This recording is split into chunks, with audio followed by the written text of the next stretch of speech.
What is your opinion of the Dunwoody Village Comprehensive Plan? Well, I was involved with that, so my opinion's pretty good. How about that? I think the main thing about it is that, you know, we took a look at the Dunwoody Village Master Plan, and what we tried to do was take care of many of the options that we did not have previously. Quite honestly, it requires a lot of, as I was just pointed out down here, outside money coming in. The city's not going to bankroll this, and that's for sure. And one of the things that I have pushed since day one here in the comprehensive land use plan down in Georgetown and in Dunwoody Village plan is buffering. And I mean buffering the residential districts and protecting our residential districts in this city. We are a residential city, folks, and we must protect those. And one of the things we did there, the folks that live over there by Vernon North, is we put in a plan where they would have to go 2 stories, then 3 stories, then 4 stories, and then as they built away from there. There is also a plan in there to make a park in there. Yeah, some of that is probably a little bit grandiose, but you know what? If you don't have a plan, if you don't think high, you'll never get there. So I think all in all, our plan was pretty comprehensive. I think we took a look at it. Some of the things maybe have to be tweaked, and it's like I said, a plan is not something written in concrete. You can go back and revise the plan. All right, thank you. Well, first place, we had a plan that was funded, and that was to pave it, put sidewalks, and re-landscape the center median, which I favored simply because that's all private property over there. And those people want that kind of road put in. They want to put road stores on the front, let them. Because private money knows where to invest. That's why they do what they do. We're not real estate investors. Don't sit there and because somebody learned in school about urbanization that's what we're going to do. Because it's not necessarily what we're going to do. But we can take what we have and fix it. And then if private money should suggest that, I can tell you as a councilman, I've listened very close.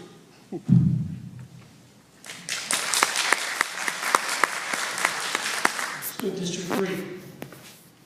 And Doug, I believe you're up first. Yeah.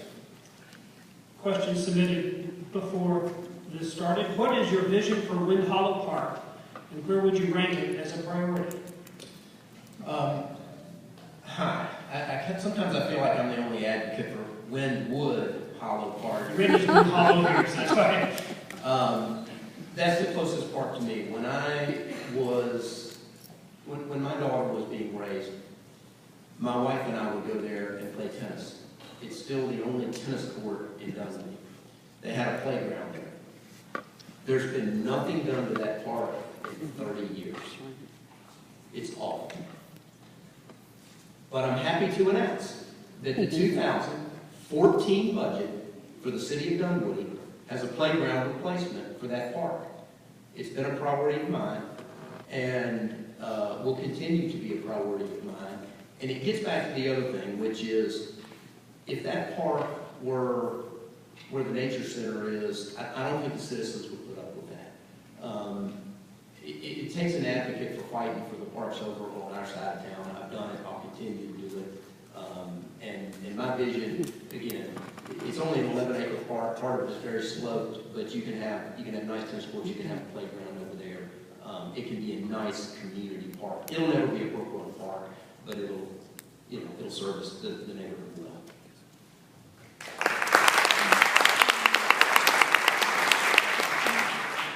I have a funny story about it. I was talking to some residents that live over in that area, and some of them said, well, we don't really want Dunwoody to do anything to that because we don't want anybody else to know we have a park over here. I think Doug touched on a really important point I think that I want to make here is that I don't want to focus all of our funds on Brook Run because one concern I have is that we spend a lot of money in Brook Run and then we get the $7 million from the cab, hopefully, fingers crossed, and then we have to spend all that money in Brook Run, but we've already spent a lot of money in Brook Run. I think it's very important to balance spending that money across all the parks in Dunwoody. I don't know that there's anything more to say about it than that.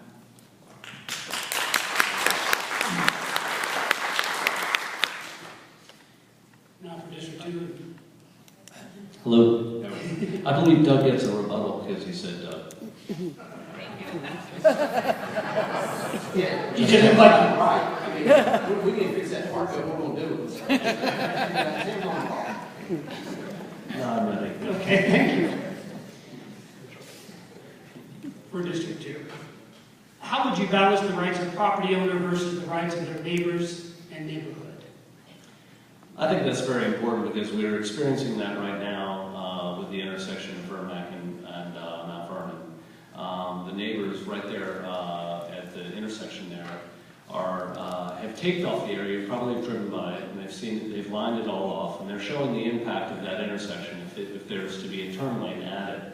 I think we need to be very sensitive to all the neighbors in this community. Every road in Dunwoody is a residential street, and we need to remember that. So when we work on roads, we need to consider these factors. We can't just barge in and kind of go, we're putting a big intersection here. So I want to work diligently to mitigate the impact we would ever have on any intersection that we would install. It's important that we're sensitive to all the property rights of all the homeowners, even if it is right away. Thank you.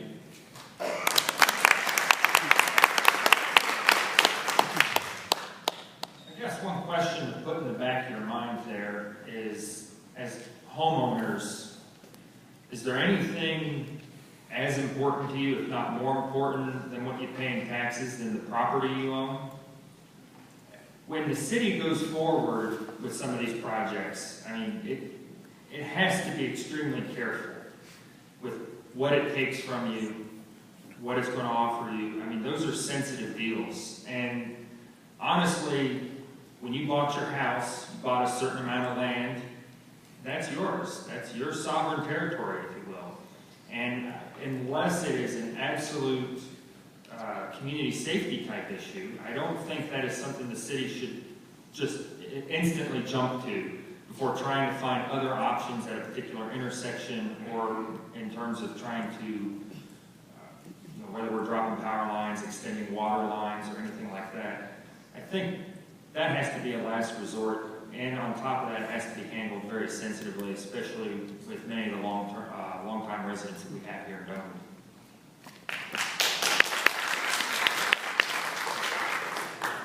This goes to the issue of listening to the citizens before we go into a project. And we need to, not just look at this as the issue of the individual homeowner, but really how the whole community is affected. Because if we go into an intersection improvement like Vermac and Mount Vernon was originally gone into, we would all lose if, major specimen trees were taken out for no good reason. And that's what we were heading down the road towards with that project. And we even had a city staff member tell the residents, this is going to happen, there's nothing you can do about it. And that's just completely unacceptable. And this attitude comes from the top. The mayor is on record as saying the Womack is not a residential street, which I'm sure was a surprise to all the residents on Womack. And we have got to have a council that listens to the people on the front end of projects. That's just fundamental in my experience in my engineering career, that you can't go into the project until that phase is really done right. And we are not getting it right now, and that needs to change.